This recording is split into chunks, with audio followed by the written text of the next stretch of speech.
Eles acreditavam que a Terra seria destruída e que a única salvação era abandonar o corpo humano e embarcar em uma nave alienígena escondida atrás de um cometa. Agora vocês estão se perguntando: será que a Jaque está indicando um filme de sessão da tarde? Bom, esse até poderia ser o roteiro de um filme de ficção científica, mas não é. Essa é a história de uma seita de verdade. E o resultado? Um dos suicídios coletivos mais chocantes da história. Oi, pessoal, bem-vindos ao meu canal. Eu sou Jaque Tourinho. Se você gosta de mistérios, crimes perturbadores e histórias de terror que vão te deixar sem sono, aqui é o seu lugar. E se você gosta de conteúdos como esse, já se inscreve no canal, deixa o seu like, compartilha com os amigos e ativa o sininho para não perder nada. Agora senta que vai começar a história de hoje.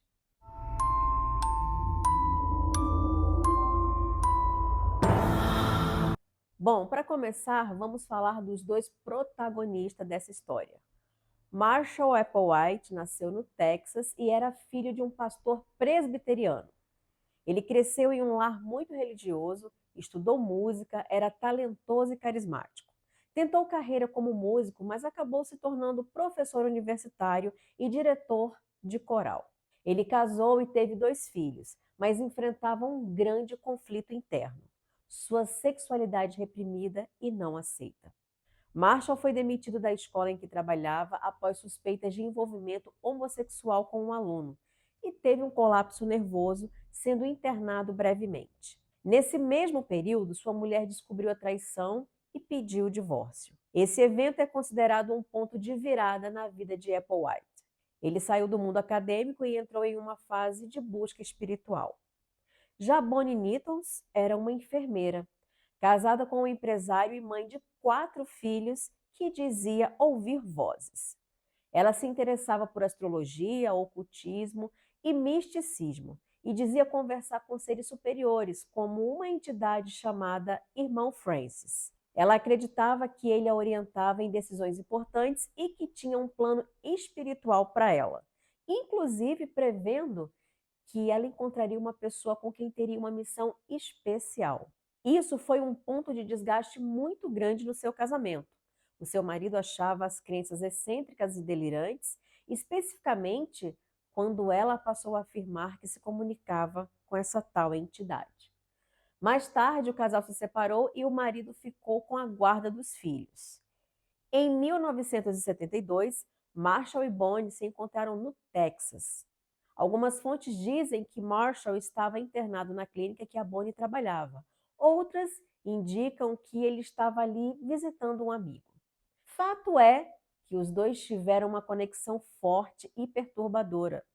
Juntos, eles formaram uma seita que mais tarde seria conhecida como Heaven's Gate. Os dois se autodenominaram Doe e T, como as notas musicais, e começaram a espalhar uma doutrina única, uma nova religião. Era uma mistura de cristianismo, reencarnação e alienígenas.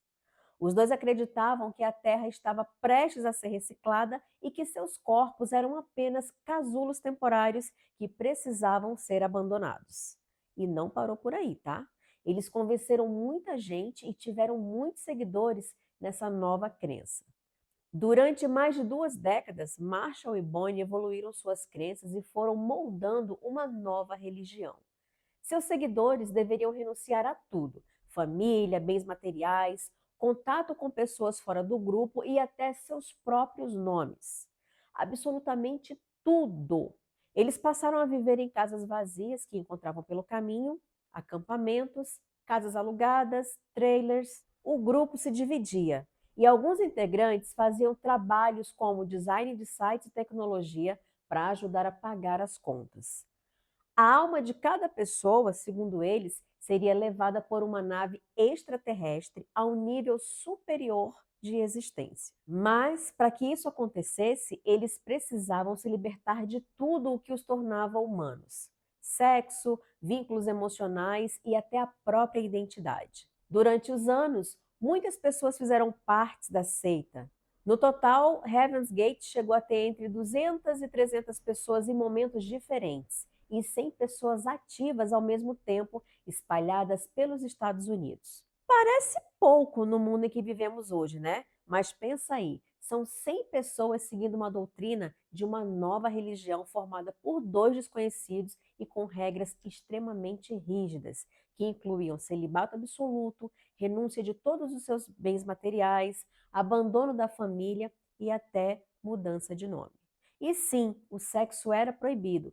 Inclusive, alguns homens da seita chegaram a fazer castração química. Vamos falar disso mais adiante. O Heaven's Gate tinha uma doutrina extremamente complexa, misturando elementos do cristianismo, ufologia, espiritismo da nova era, ascetismo e ficção científica. Embora se inspirassem bastante na Bíblia, suas interpretações eram bastante radicais, simbólicas e distorcidas, reinterpretando Jesus, o Apocalipse e a salvação de forma extraterrestre.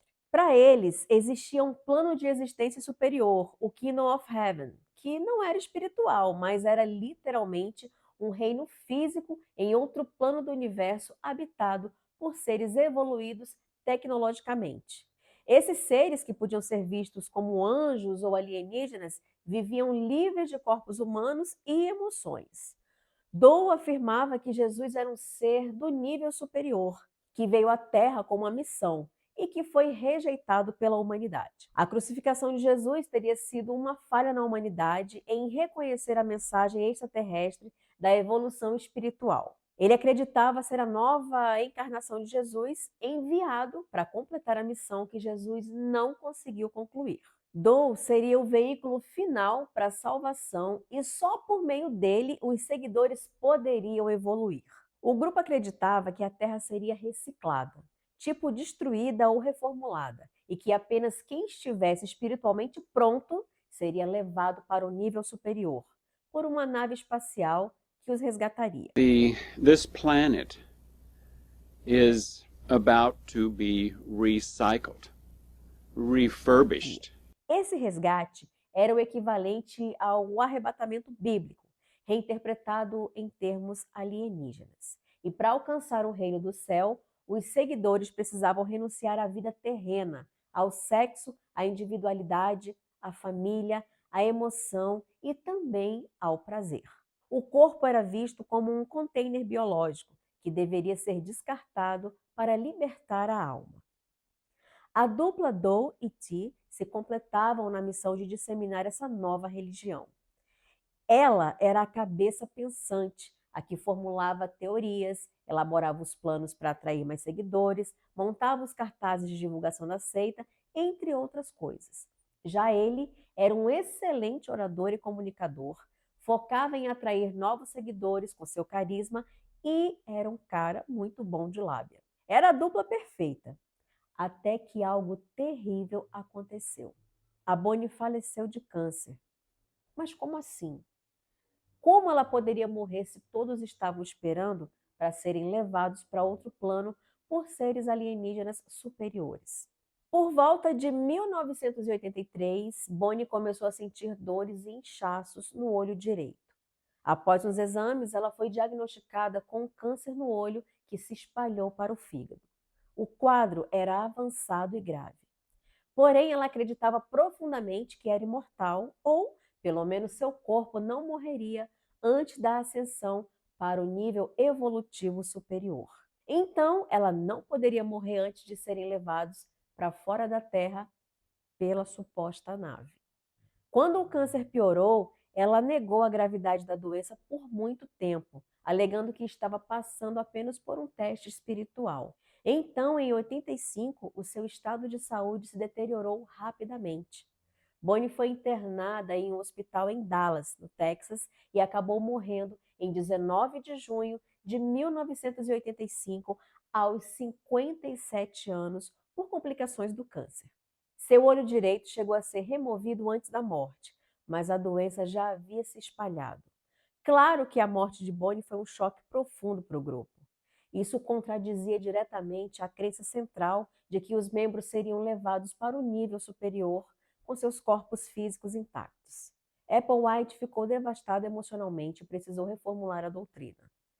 Ele passou a dizer que o veículo biológico, ou seja, o corpo, era apenas um invólucro descartável e que a alma poderia ascender sozinha, deixando o corpo para trás. Ele começou a afirmar que Ti havia retornado ao reino dos céus e que o contato entre eles ainda continuava telepaticamente. Disse também que a Bonnie havia simplesmente passado para outro nível antes do resto do grupo, como um guia espiritual adiantado. Na verdade, Applewhite não contou imediatamente aos membros o que havia acontecido. Ele esperou semanas, talvez meses, até encontrar uma forma de reinterpretar teologicamente a perda. Quando finalmente revelou, suas palavras foram cuidadosamente escolhidas. Ti apenas deixou seu veículo mais cedo. Ela foi retirada do campo de batalha antes do resto de nós. Ela completou sua tarefa e foi recebida pelo reino do céu. Ela não morreu. Ela foi coletada pela tripulação da nave. Seu corpo físico não era mais necessário. A doutrina de Dou e Ti tinha como base central a imortalidade do corpo e a morte de Bonnie abalou muito os seguidores. Mas Applewhite usou a autoridade espiritual que havia construído para controlar a narrativa e garantir a lealdade dos membros. Com o tempo, os seguidores passaram a ver Bonnie como um mestre ascensionado e aceitaram que a morte fazia parte do plano de evolução. Nos anos seguintes, Applewhite gravou diversos vídeos doutrinários onde dizia: Ti está lá agora, preparando um lugar para nós. Quando chegar a hora, nós também deixaremos nossos veículos e nos reuniremos com ela. Entre os anos de 88 e 95, o grupo vivia em casas alugadas sob nomes falsos, em completo isolamento. Applewhite grava centenas de vídeos com sua nova teologia. Você precisa deixar seu corpo para ir para o próximo nível. Eles passaram a usar a internet para divulgar os seus ensinamentos por meio do site heavensgate.com. Inclusive, esse site está no ar até hoje, tá? Se vocês quiserem, depois dê uma pesquisada aí. E aí, até que veio um sinal. Pelo menos foi isso que o Marshall e os seus seguidores pensaram do cometa Hale-Bopp.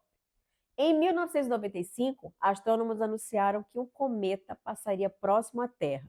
E era isso que o pessoal da Heaven's Gate tanto esperava.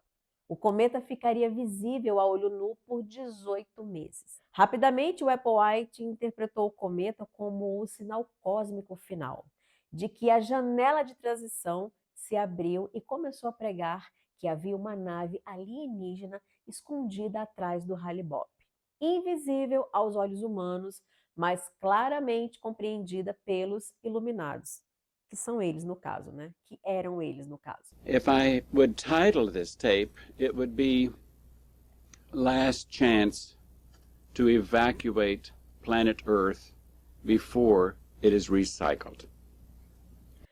Dou declara que o reino do céu está pronto para receber a tripulação da Terra e o grupo agora acredita que o cometa foi enviado por Ti como parte do plano final. Em 1996, o grupo se mudou para uma mansão alugada em Rancho Santa Fé, na Califórnia. Inclusive, tem alguns vídeos do pessoal na mansão. Uma curiosidade era como eles pagavam o aluguel de uma mansão tão grande. A seita tinha uma empresa de web design, mas será que eles ganhavam tanto assim para bancar uma mansão? Também sabemos que todos os integrantes da seita renunciavam a todos os seus bens. Talvez esse valor também ajudasse a bancar esses custos, já que havia ali pessoas muito bem-sucedidas. Eles passaram a viver de forma extremamente disciplinada. Acordavam e dormiam em horários exatos, se alimentavam em silêncio e de forma ritual, usavam nomes cósmicos como Sawyer, Telah, Neodi. Gente, eu não sei se é assim a pronúncia, tá? Mas eles evitavam seus nomes terrestres. Passaram a cortar o cabelo da mesma forma, bem curto, quase militar, e a usar roupas idênticas, largas. Usavam também um tênis Nike do modelo de Cades e um brasão que dizia Heaven's Gateway Team, uma referência a Star Trek. Não existia divisão de gênero, todos tinham a mesma aparência. A ideia era que era uma tripulação em missão, prontos para embarcar. Vários membros, incluindo o próprio Applewhite, passaram por castrações cirúrgicas voluntárias para eliminar totalmente o desejo sexual, que era considerado uma distração humana incompatível com a pureza do nível evolutivo superior. O procedimento era feito com o auxílio de médicos simpatizantes ou clandestinamente. Coragem, viu, gente? Então, o grupo gravou vídeos doutrinários e de despedida. O Applewhite aparece em vários vídeos explicando a partida com calma e convicção. Cada membro gravou um testemunho em vídeo dizendo que estava partindo de forma voluntária e feliz. Eles dizem claramente que não estão tirando a própria vida, mas transportando suas almas para outro plano, abandonando o corpo como uma roupa velha. Em março de 1997, o grupo prepara cuidadosamente a logística da despedida coletiva, ensaiando a ordem e o método. Eles foram divididos em grupos menores de 15 pessoas. Cada grupo ingeria uma mistura letal de barbitúricos com vodka. Depois, colocavam sacos plásticos na cabeça para garantir a asfixia. Os primeiros grupos eram ajudados pelos que ainda estavam vivos. Quando os últimos tomaram a dose, não havia mais ninguém para removê-los. Todos vestiam calças pretas, camisas largas pretas e o mesmo tênis Nike. Usavam também um pano roxo, cobrindo os rostos e o peito. Todos tinham em seus bolsos $5,75 em dinheiro. Eram R$ 5 para o pedágio interestelar e 75 centavos para o uso de um telefone interestelar, como um valor simbólico, mas coerente com a crença, segundo a lenda interna do grupo.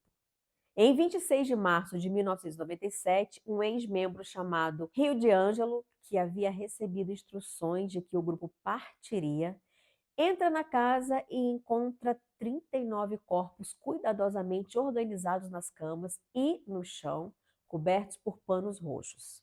Ele chama a polícia anonimamente. A tragédia logo se torna notícia mundial e o nome Heaven's Gate se eterniza como um dos casos mais chocantes da história moderna das seitas. Gente, eu estou passada com essa história. Você já tinha ouvido falar? Deixa aqui nos comentários que eu quero saber. E não se esquece de se inscrever aqui no canal e ativar as notificações. Assim, você não perde os próximos vídeos e ainda vai me ajudar bastante na divulgação do conteúdo. E já me segue também nas outras redes que eu vou deixar aqui para vocês. Até o próximo vídeo.